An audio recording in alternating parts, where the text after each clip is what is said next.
Principally, at our core, we do training. We want to facilitate the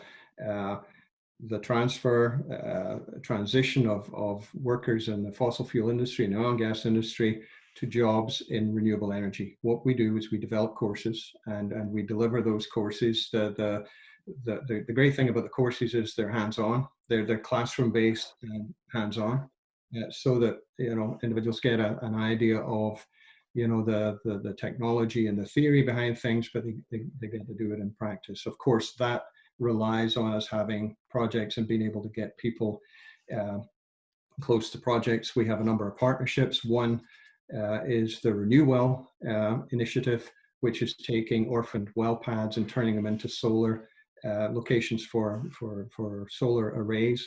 And we're working with them and with Medicine Hat College to develop programs for training people. So it's real substantive work to transition people. What we would like to do is expand that offering of training programs and expand our ability to deliver it. That's what's hampering us at the moment, most especially in the time of pandemic. But that at its core is what we do, and then surrounded by the advocacy for the kind of policies we need to make that happen at scale. I'm wondering if you read the news or heard the fiscal update from Krista Freeland this week, and what you think. What I noticed was that they're still talking about stimulus for a green economy in our recovery, and that there were some specific commitments, acknowledgements of nature-based solutions, EV charging. I noticed energy retrofits. Just wondering for your take on that and kind of where we're at now. Yeah, good. Credit to them. It's a good down payment on change, and it's a significant down payment on change, and it's kind of close to the order of magnitude that we were looking for to kickstart this whole thing. Iron and Earth was advocating for, I know it sounds like a lot, but we need major action, $10 billion to train 1 million workers. And we were looking at various tranches of money to apply at, our various pillars. And that's kind of come in,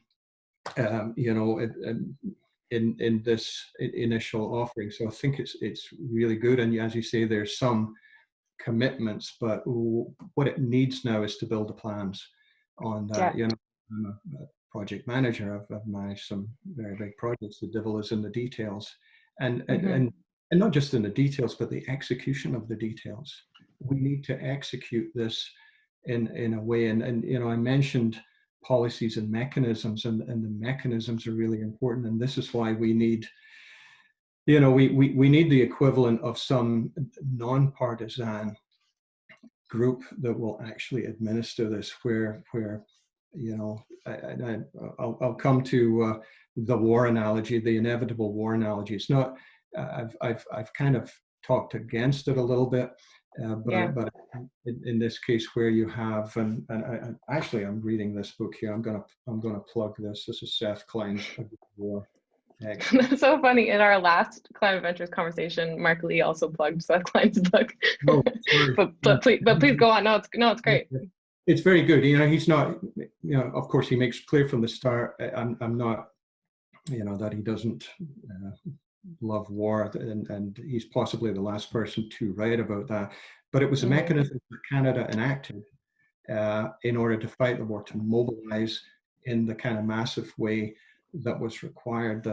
That is important, and I think that's really something we need to consider, that those mechanisms of application are really, we're all reading Seth Klein, thanks Jay. It's really important. How do you get it done? Get her done. What do we need to do? We need this non-partisan body that's going to follow through the mechanisms of change.